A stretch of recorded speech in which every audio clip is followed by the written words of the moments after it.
Bismillahirrahmanirrahim. Assalamualaikum warahmatullahi wabarakatuh.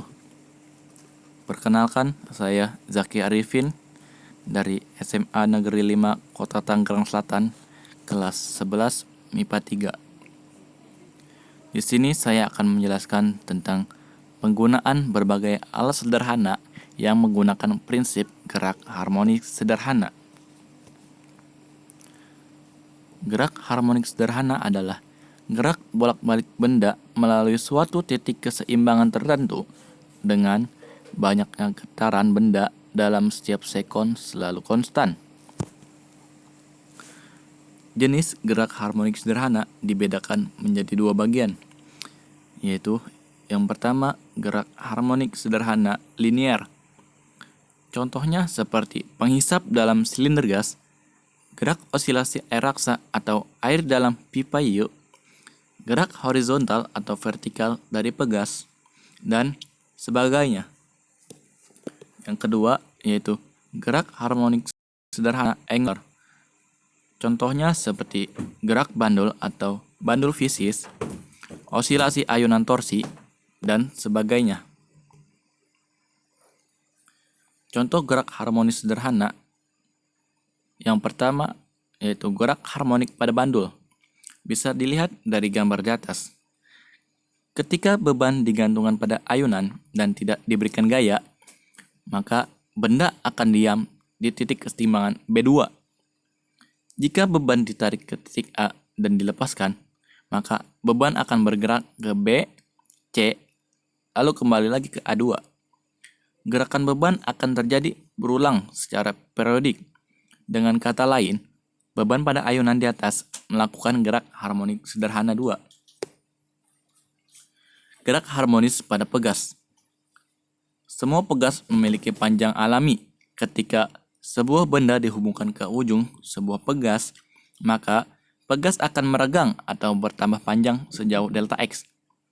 Pegas akan mencapai titik keseimbangan jika tidak diberikan gaya luar atau ditarik atau digoyang. Dalam kehidupan sehari-hari, sebenarnya kita sering bertemu dengan aplikasi dari ayunan maupun pegas. Salah satu contoh yang paling sederhana dan paling dekat dengan kita adalah pegas pada spring bed atau kasur. Banyak orang yang menggunakan spring bed dengan tujuan memperoleh kenyamanan saat tidur. Kenyamanan ini diperoleh dari getaran atau gerakan periodik yang berasal dari pegas yang terdapat di dalam spring bed yang dicampur dengan spons. Prinsip kerja dari spring bed ini adalah apabila terdapat beban, maka pegas akan bergerak naik turun melewati titik setimbangnya dan dalam waktu tertentu, pegas akan berhenti pada posisi atau keadaan semula. Getaran pada pegas spring bed ini hanya bergerak vertikal atau naik turun. Pegas yang digunakan pada spring bed ini berjenis pegas coil. Getaran yang terjadi pada spring bed ini adalah getaran teredam, di mana sponslah yang menjadi peredamnya. Hal inilah yang membuat pegas pada spring bed dalam waktu tertentu akan berhenti atau tidak bergerak secara terus-menerus. Contoh berikutnya yaitu getaran senar gitar. Saat kita memetik senar gitar, senar akan bergetar secara harmonik dengan frekuensi tertentu atau tergantung banyak senarnya. Frekuensi ini yang kita kenal dengan sebutan nada. Namun, tentu saja, senar gitar lama-kelamaan akan berhenti. Contoh selanjutnya yaitu shock breaker. Shock breaker merupakan gerak osilasi teredam.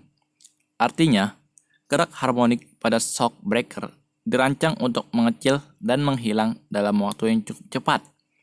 Namun, jika kita hanya melihat dalam jangka waktu persekian detik saja, sejak shock breaker dimulai bergetar, maka gerakannya akan menyerupai gerak pegas harmonik sederhana. Lalu, bandul jam. Ini adalah gerak harmonik sederhana yang paling mendekati ideal. Bandul biasanya dipakai pada jam kuno. Bandul pada jam kuno dapat terus berayun dalam waktu yang sangat lama. Lalu selanjutnya yaitu garpu tala. Garpu tala dengan ukuran yang berbeda menghasilkan bunyi dengan pola titik nada yang berbeda pula. Makin kecil massa M pada gigi garpu tala, makin tinggi frekuensi osilasi dan makin tinggi pola titik nada dari bunyi yang dihasilkan garpu tala. Lalu selanjutnya yaitu jam mekanik. Roda keseimbangan dari suatu jam mekanik memiliki komponen pegas. Pegas akan memberikan suatu torsi pemulih yang sebanding dengan perbedaan sudut dan posisi kesetimbangan. Gerak ini dinamakan gerak harmonik sederhana sudut atau angular. Sekian, mungkin hanya itu saja yang dapat saya jelaskan dan sebutkan. Mungkin apabila ada salah-salah kata atau kekeliruan, mohon dibukakan pintu maaf yang sebesar-besarnya. Karena yang salah datangnya dari saya pribadi, yang benar hanya milik Allah Subhanahu wa Ta'ala.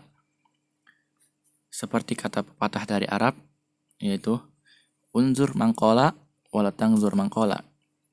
Jangan lihat dari orang yang menyampaikannya, tapi lihatlah dari isi apa yang disampaikannya. Semoga bermanfaat. Wassalamualaikum warahmatullahi wabarakatuh.